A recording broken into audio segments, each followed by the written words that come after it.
NBA has leveled a lifetime ban on the Toronto Raptors' Jontay Porter for his involvement in gambling. The league's investigation found everything from limiting his own participation in games, sharing confidential information with known bettors, and betting on as many as 13 NBA games himself, including betting the Toronto Raptors to lose. All your friends and tell them that they get 3 months of NBA League Pass on us with any $5 bet. Only on FanDuel. Jontay Porter was given the Pete Rose treatment from the NBA, a lifetime ban. I mean, that's as severe as it gets. Dude can never play in the NBA again. Dude bet against his own team, the Toronto Raptors. Bet his unders, then faked injuries so he could leave the game early. Gave other people classified information so they could bet on it. Like, there was this one guy that made like a $10,000 parlay and turned that into $1 million. And I think the funniest thing about this whole investigation is that shockingly, Porter's made over $2 million in the NBA. A guy I had to Wikipedia. A player that averages like 50 DNPs a year on a lottery team. And you want to know what this guy made from gambling? Like $30,000? Yeah, Porter really risked it all to be able to afford like a Chevy Cruze. And so what I wonder is Adam Silver, when he gives the press conference where he condemns Porter, condemns gambling, shakes his head, is DraftKings going to be the sponsor behind him? FanDuel, Fanatics, BetMGM? Because the NBA, as far as I'm concerned, are complete hypocrites here. It's almost like parents being shocked that their kids start smoking when they themselves chain smoke and have like packs of Marlboro Reds laying around the house. It's like, whoa, how did this happen? And honestly, I just think gambling's ruining sports. Might be an unpopular opinion, from the way I see it. Every network has a gambling show now. TNT, ESPN.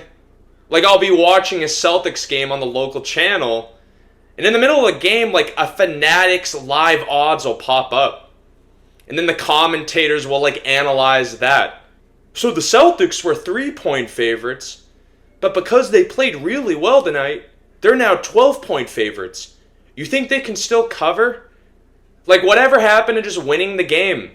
I don't care if it's 10 points, 5 points, 20 points, as long as it's at least 1 point that the team I like actually wins. But that's not what people seem to care about anymore. They care about LeBron's over in rebounds, Tatum's over in points, Brock Purdy's over in touchdowns. Like, oh, sick, like Brock Purdy threw 3 touchdowns. Oh, you mean the San Francisco 49ers lost? Oh, well, I still got my $30, so I'm good. It's completely taking over sports.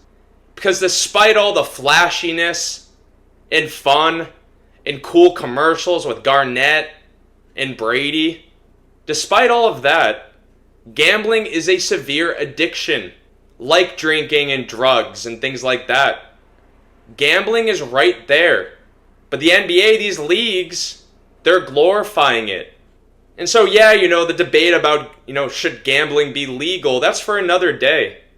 But I can most certainly tell you that these leagues shouldn't be accepting money from these sponsors. Because that, to me, feels almost like a conflict of interest. Especially ESPN having its own sports book. I just personally hate it. And my big question also is how long until it's a real player, an actual influential all-star caliber dude that gets busted doing this stuff? It's one thing to have Jontay Porter, a complete scrub, a dude that didn't play most of the time. It's one thing to have him get caught, but what happens when it's a guy that made second team All-NBA? That's going to blow things up. And it's happening, trust me. It's a matter of when, not if. Because when you keep promoting this stuff the way you do, having it everywhere on TV, at the games, in the press conferences, right next to the Gatorade, it just becomes a part of life. So it feels innocent, but it's not. Porter was a moron. I mean, we can all admit it. But the thing about addiction is it overpowers common sense. And he was probably an addict.